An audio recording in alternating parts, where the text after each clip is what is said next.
केकड़ी क्षेत्र में खारी व डाई नदी खतरे के निशान से ऊपर बह रही है। डाई नदी के उफान के कारण पिछले 5 दिनों से केकड़ी जयपुर व केकड़ी टोडा रायसिंग मार्ग बंद है। जयपुर मार्ग पर धुआलिया के निकट रपट पर करीब 4 फीट पानी बह रहा है। पुलिस प्रशासन की ओर से मार्ग के दोनों ओर बबूल व मिट्टी डालकर पिछले 5 दिनों से रास्ता बंद कर रखा है। पानी के बहाव के कारण रपट भी टूट चुकी है। इसी तरह केकड़ी टोडा रायसिंग मार्ग तीसरे दिन भी बंद है। देवलिया के निकट पुलिया पर नदी का पानी बह रहा है। इसके अलावा डाई नदी पर करीब 6 से अधिक स्थानों पर गांवों को जोड़ने वाली रपट पर पानी आने से मार्ग बंद हैं। खारी नदी उफान पर होने के कारण धुंधरी टाकावास के बीच की पुलिया टूट चुकी है। खारी नदी के उफान के चलते कादेड़ा के निकट भीलवाड़ा मार्ग पर रातादेही चौराहे पर खारी नदी की पुलिया पर 40 सालों बाद पहली बार पानी छलकने लग गया। सदर थाना अधिकारी नार सिंह ने बताया कि भीलवाड़ा मार्ग पर पुलिया के दोनों ओर पुलिस के जवान तैनात किए गए हैं, जिससे कि किसी तरह का कोई हादसा नहीं हो। वहीं केकड़ी पुलिया कला मार्ग पर सणगारी के पास पुलिया पर पानी आने के कारण 4 दिन से रास्ता बंद है। पुलिया पानी के बहाव के कारण टूट गई है। सावर क्षेत्र के चीकलिया व लोधा का झोपड़ा गांव में पिछले 1 सप्ताह से चारों तरफ पानी से घिर जाने के कारण गांव टापू में तब्दील है। गर्भवती महिला व अन्य गंभीर मरीजों को नाव के जरिए एसडीआरएफ टीम द्वारा रेस्क्यू किया गया है। केकड़ी सल्लारी गांव में करोड़ों रुपए की लागत से बना प्राथमिक स्वास्थ्य केंद्र का भवन बारिश में टपकने लगा है। बारिश के चलते भवन में कई जगह से पानी टपक रहा है। करोड़ों के भवन में जगह जगह सीलन आ गई है, दीवारों में दरारें आ गई है। छत टपकने के कारण अस्पताल में आने वाले मरीजों और स्टाफ को परेशानी का सामना करना पड़ रहा है। बता दें कि सल्लारी गांव में 1 करोड़ 25 लाख रुपए की लागत से प्राथमिक स्वास्थ्य केंद्र का निर्माण किया गया है। करोड़ों की लागत से बने भवन को पिछले साल चिकित्सा विभाग को हैंडओवर किया गया था। उसके बाद से ही पिछले 1 साल से लगातार अस्पताल चल रहा है। यहां पर आने वाले सैकड़ों मरीजों को छत टपकने के कारण परेशानी का सामना करना पड़ रहा है। बारिश का पानी छत से टपकने और सीलन आने के कारण दीवारें गीली हो गई है, जिससे मरीजों को करंट आने का भी डर लगने लगा है। अस्पताल भवन के बाहर लगाए गए सीमेंट के ब्लॉक भी टूट गए हैं। सीमेंट के ब्लॉक मिट्टी में धंस गए। ग्रामीणों का आरोप है कि ठेकेदार ने 1.25 करोड़ की लागत से बने भवन में घटिया निर्माण सामग्री का प्रयोग किया है। ग्रामीणों का कहना है कि तय मानक के अनुरूप ठेकेदार की ओर से भवन निर्माण के लिए निर्माण सामग्री प्रयोग में नहीं ली गई है, जिसके चलते भवन निर्माण के 1 साल बाद ही छत से पानी टपकने लग गया है। ग्रामीणों ने ठेकेदार के खिलाफ कार्रवाई करते हुए ब्लैक लिस्टेड करने की मांग की है। प्राथमिक स्वास्थ्य केंद्र सल्लारी में रोजाना सैकड़ों मरीज उपचार के लिए आते हैं। सल्लारी सहित तसवारिया, उम्मेदपुरा, तीतरिया, रूपनिवास सहित आसपास के गांव के सैकड़ों मरीज उपचार के लिए अस्पताल आते हैं। ग्रामीणों का आरोप है कि ठेकेदार ने अस्पताल भवन की छत टपकने पर छत के ऊपर बारिश का पानी रोकने के लिए तिरपाल लगा दिया। इसके बावजूद भी पानी नहीं रुका। ग्रामीणों का आरोप है कि छत के ऊपर टाइल लगाने के बावजूद छत 2 साल में ही टपकने लगी है। वहीं इस बारे में एनएचएम के एक्सीएन चंद्रप्रकाश संचेती का कहना है कि बिना देखे कुछ नहीं कर सकते। पहले वो देखेंगे कि अस्पताल में कहां से छत टपक रही है। उन्होंने बताया कि एक बार पहले भी अस्पताल की छत ठीक करवा चुके हैं। अब फिर अय्यन को मौके पर भेजकर जांच कराई जाएगी। अगर भवन में कोई समस्या है तो ठेकेदार से ठीक करवा दी जाएगी। केकड़ी भारतीय किसान संघ की ओर से सोमवार को नगरपालिका रंगमंच पर किसान शक्ति संगम का आयोजन किया गया, जिसमें किसानों की समस्याओं को लेकर 1 दिवसीय धरना प्रदर्शन किया गया। कार्यक्रम की अध्यक्षता जिला अध्यक्ष सत्यनारायण प्रजापति ने की। कार्यक्रम में जिला अध्यक्ष सत्यनारायण प्रजापति ने कहा कि इस वर्ष हुई बारिश से क्षेत्र की सभी फसलें खत्म हो चुकी है, चारे की भी कमी है। इस मौके पर जिला मंत्री नाथूलाल शर्मा, रतन सिंह गौड़, कोषाध्यक्ष रामकिशन सुनारिया, गौ सेवा प्रमुख बिरदीचंद कुमावत, उपाध्यक्ष भंवरलाल शर्मा, युवा प्रमुख सत्यनारायण कुमावत, शोभा शर्मा, पोखर जाट, भंवरलाल जाट, शिवजीराम धाकड़, रामकिशन धाकड़, गजराज सिंह सक्तावत सहित कई किसान मंचासीन थे। धरना प्रदर्शन के बाद सभी किसान नगरपालिका से कचहरी रोड, अजमेर रोड होते हुए रैली के रूप में एडीएम कार्यालय पहुंचे, जहां पर एडीएम चंद्रशेखर भंडारी को प्रधानमंत्री के नाम ज्ञापन सौंपा गया।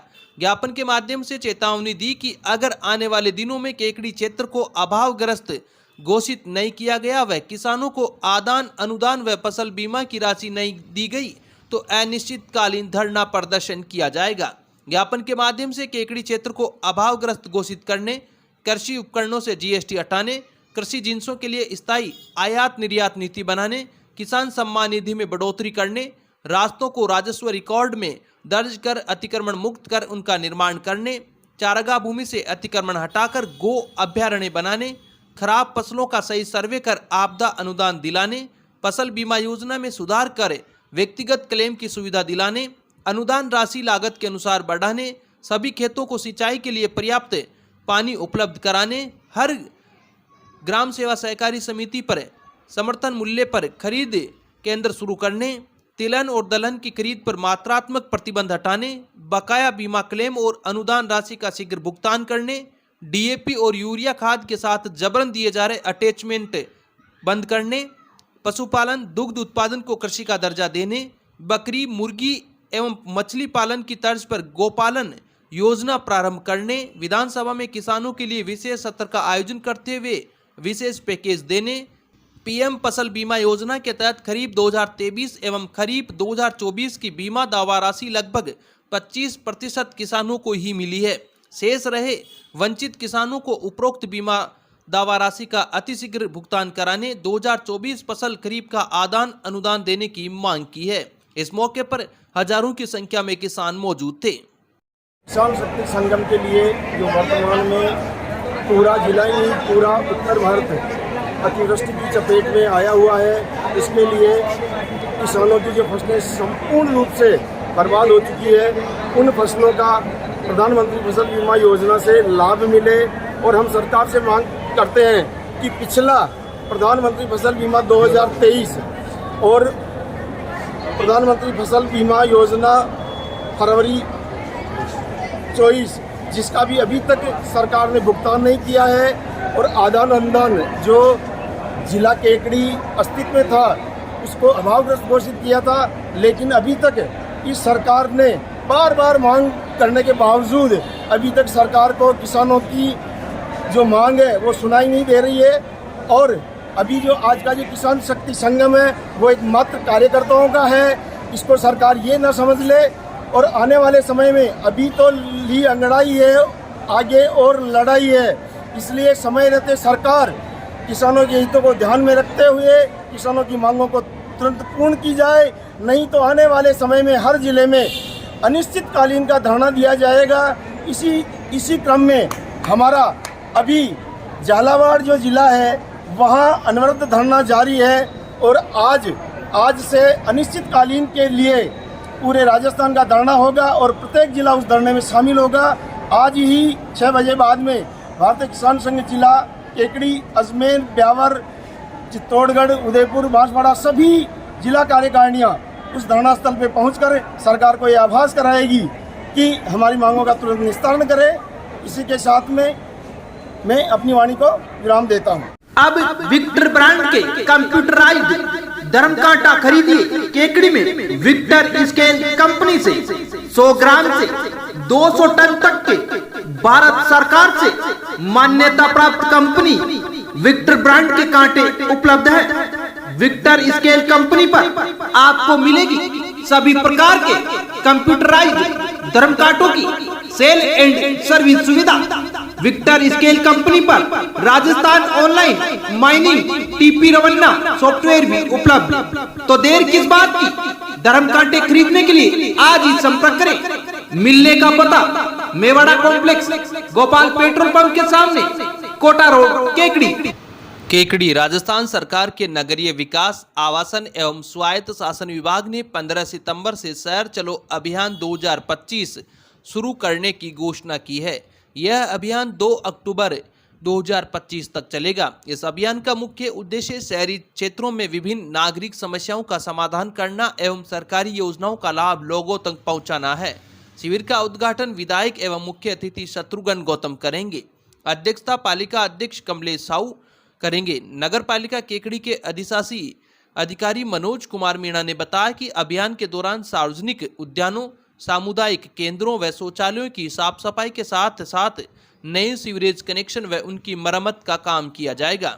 इसी के साथ स्ट्रीट लाइटों की मरम्मत, नई लाइटें लगाना, सड़कों की मरम्मत और पैचवर्क व ब्लैक स्पॉट को ठीक करना तथा शहर में आवारा पशुओं को पकड़ने का काम भी होगा। अधिशासी अधिकारी मनोज मीणा ने बताया कि अभियान के दौरान नागरिक सेवाओं से संबंधित कार्य किए जाएंगे, जिसमें मुख्यमंत्री सद्भावना केंद्र की स्थापना, जन्म मृत्यु व विवाह पंजीकरण, ट्रेड लाइसेंस व फायर एनओसी जारी करना, स्ट्रीट वेंडर व सामाजिक सुरक्षा पेंशन के लिए पंजीकरण तथा मुख्यमंत्री स्वनिधि योजना व प्रधानमंत्री स्वनिधि योजना के तहत आवेदन, प्रधानमंत्री आवास योजना के तहत आवेदन प्राप्त कर स्वीकृति जारी करना एवं घरेलू शौचालय निर्माण के लिए आवेदन किए जा सकेंगे। इसी के साथ पट्टे और भूमि संबंधी कार्य, जिसमें कच्ची बस्ती 69A कृषि भूमि के नियमन के लिए विभिन्न प्रकार के पट्टे जारी करना, लीज होल्ड से फ्री होल्ड पट्टा, भू उपयोग परिवर्तन व नामांतरण जैसे कार्य एवं भवन निर्माण स्वीकृति जारी करने के कार्य भी होंगे। इस अभियान के लिए नगरपालिका की ओर से वार्डवार शिविरों का आयोजन किया जाएगा। ये शिविर सुबह 9:30 बजे से शाम 6 बजे तक चलेंगे। इन शिविरों के लिए सहायक अभियंता घासीलाल गुर्जर को प्रभारी बनाया गया है। केकड़ी रामद्वारा सेवा समिति की ओर से आयोजित चातुर्मास के दौरान सूरजपोल गेट स्थित रामसनेही वाटिका में 7 दिवसीय नानी बायरो मायरो कथा रविवार को हर्षोल्लास के साथ संपन्न हुई। कथा के मुख्य यजमान रामावतार, अशोक कुमार, विजय कुमार, अजय कुमार, कैलाश चंद, धर्मीचंद, मुकेश विजयवर्गीय ने नानी बाई की बेटी की शादी में भगवान श्री कृष्ण के साथ और उनकी हाजिरी में मायरा भरा। कथाव्यास रामस्नेही संप्रदाय के संत रामशरण महाराज ने कहा कि जैसे ही नानी बाई को अपने पिता नरसिंह मेहता के अंजार नगर में आने की खबर मिली तो वह हर्ष में उनसे मिलने जाती है, मगर मिलने जाने से पूर्व अंजार नगर स्थित श्री रंग सेठ के परिवार की ओर से नरसिंह मेहता की गरीबी पर दिए गए तानों से नानी बाई को हुई पीड़ा और उसकी छटपटाहट उसे इस कदर परेशान कर देती है कि वह अपने पिता से मिलने के दौरान नरसिंह मेहता को ही अनेक पीड़ादायक बातें कहने पर मजबूर होती है।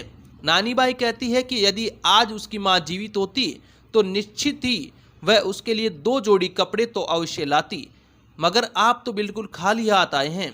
इससे ससुराल पक्ष को वह उसे और उसके पिता नरसिंह मेहता को बुरा भला कहने का अवसर मिला है और दुखी होकर नानी बाई अपने पिता से कहती है कि जिस सांवरे पर आपको भरोसा है तो उसे शायद था, बुलाते क्यों नहीं। इस पर नरसिंह मेहता अपने प्रभु पर पूरा भरोसा करते हुए कहते हैं कि वे उनकी सहायता करने अवश्य आएंगे। नरसिंह मेहता अपनी नानी बाई से कहते हैं कि वे अपने ससुराल पक्ष के लोगों से एक और पत्र लिखवाएं जिसमें अनेक कीमती वस्तुओं की मांग हो। यह बात सुनकर ससुराल पक्ष में मजाक बनता है।